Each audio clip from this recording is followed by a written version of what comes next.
Imagine being the kind of person everyone envies. You're young, not washed up, not at the end of your story, you're just getting started. You're wealthy, not scraping by, not surviving, thriving. You have land, influence, servants, security. In the ancient world, wealth wasn't just about comfort. It meant stability, power, and status. And you're a ruler, a leader, respected, looked up to, deferred to. That's the man we meet in the Gospels. We call him the rich young ruler. And for centuries, we've told his story as a warning, a failure, a tragic example of someone who loved money more than God. But what if we've missed something? What if this isn't just the story of a man who walked away? What if this is the story of a man who was offered the one thing he couldn't manufacture with discipline, morality, or money? Because here's the truth. From the outside, this man had everything. From the inside, he was starving. And that's where the story begins. He runs up to Jesus. That detail matters. Rulers don't run. Men with status don't publicly kneel, but he does. He kneels in front of a wandering rabbi from Nazareth and asks a question that reveals the crack beneath his polished life. "Good teacher, what must I do to inherit eternal life?" Listen closely to that question. What must I do? This is a man who knows how to do things. He knows how to build wealth. He knows how to manage people. He knows how to keep the commandments. In fact, when Jesus lists the commandments, don't murder, don't commit adultery, don't steal, honor your father and mother, the young ruler responds confidently, "All these I have kept since my youth." Imagine that. No scandal, no public disgrace, no moral catastrophe. He's the ideal candidate for spiritual success. But here's the haunting part. He still feels like something is missing. You don't ask about eternal life unless something in you feels incomplete. You don't run to Jesus unless your success has started to suffocate you.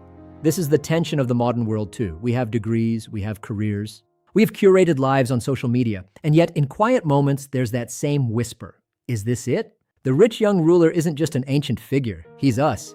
And then comes the line that changes everything. The gospel says, Jesus looked at him and loved him.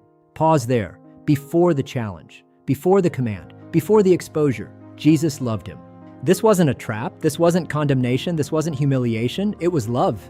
And out of that love, Jesus says, one thing you lack, go, sell everything you have and give to the poor, and you will have treasure in heaven. Then come, follow me. One thing, he had morality, he had discipline, he had religious consistency, he had wealth and influence.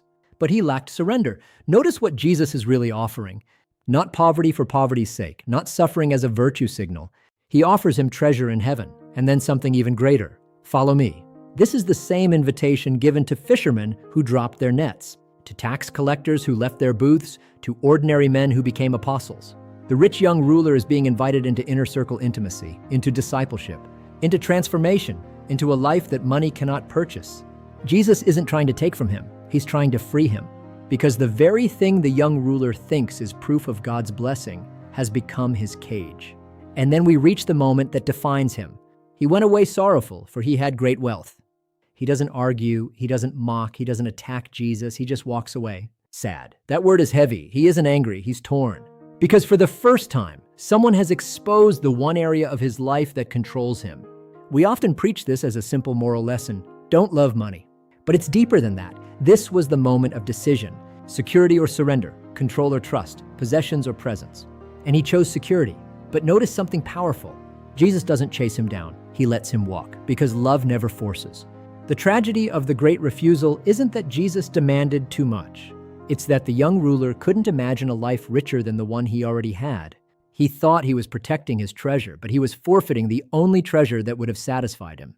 What was Jesus really offering? Freedom. Freedom from the anxiety of maintaining status. Freedom from the pressure of performing righteousness. Freedom from the silent fear that even obedience isn't enough. He was offering relationship, not a checklist, not a transaction, not a religious achievement badge. Follow me. The rich young ruler asked, "What must I do?" Jesus responded with, "Come be with me." That's the shift. Eternal life is not primarily about duration, it's about connection. The man wanted assurance. Jesus offered intimacy. The man wanted to add eternal life to his portfolio. Jesus asked him to exchange his entire identity. And here's the twist. We call this the tragedy of the great refusal. But this moment, this invitation, was actually the greatest opportunity of his life.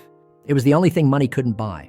Now here's the uncomfortable question. What is your one thing? For him, it was wealth. For you, it might be reputation, control, comfort, approval. A relationship you won't release. A dream you won't surrender. We love the idea of following Jesus until it costs us something specific. The rich young ruler isn't in the story to shame us, he's in the story to reveal us. Because every one of us will have a moment where Jesus looks at us, loves us, and says, "One thing you lack."